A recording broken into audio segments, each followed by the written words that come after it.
Դատի կտան Նիկոլ Փաշինյանին իր այն պնդման համար, թե Հայաստանում չկա մի ընտանիք, որից հեծը գողություն արած չլինի։ Հեծի տնօրենի նախկին պաշտոնակատար Դավիթ Ղազինյանը ասել է, որ մտածում են այդ մասին։ Նա հռետորական հարց է հնչեցրել, թե որտեղ են այն 20-ից ավելի քրեական վարույթները, որոնց մասին իշխանությունները անընդհատ բարձրաձայնում են, եւ արդյոք նման հայտարարություններով կասկածի տակ չեն դնում իրավապահ համակարգի աշխատանքը։ Ղազինյանը բացառել է, որ իրենց կառավարման տարիներին հավելագրումներ եղած լինեն, չհաշված 1-2 դեպք։ Ուղղակի թույլ չի տալիս այդ հաշվիչները, այնպիսի հաշվիչները, որոնք թույլ չեն տալիս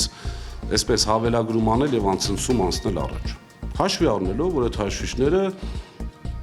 նախ մեծ մասի դեպքում մարդկային գործոնն է բացառում, որովհետեւ ինքը թվերը քաշում է ավտոմատ, եւ երկրորդը վերջին հաշվով, եթե անգամ հավելագրում արվել է բազայում,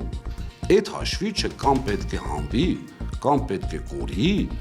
կամ պետք է գնա լաբորատորիա, որի միջոցով պետական է, եւ այնտեղ ֆիքսվի։ Սուտ է որակել Ղազինյանը հեծի կառավարիչ նշանակված Ռոմանոս Պետրոսյանի ներկայացրած վիճակագրությունը, թե անցած տարի Ամանորի գիշերը 32,000 բաժանորդ է մնացել առանց հոսանքի, իսկ այս տարի ընդամենը 9,200-ն են Ամանորը առանց լույսի դիմավորել։ Ղազինյանը ներկայացրել է ՀՑԿՀ կայքում հրապարակված տվյալը, որն ըստ նրա ցույց է տալիս թվերի ահռելի տարբերություն։ 24-25-ին 6750 բաժանորդ, 31-ին դեկտեմբերի,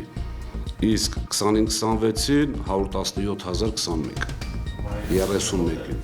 չեմ կարող ասել այդ հարցերը իրեն, ես ձեզ 24-25-ի թիվը գոնե ասում եմ ՀՑԿՀ-ի կայքում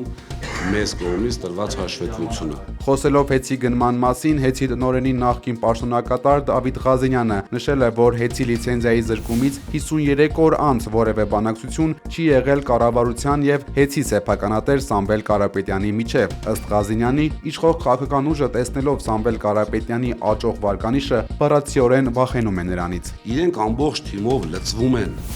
այն ժամանակ ինչ որ մի process-ի կամ գործի, որտեղ իրենց արդեն պարտված են, իրենց զեկուցում են, չէ, վերջին հաշվով։ Համապատասխան կառույցներ ունեն, իրենց այսպես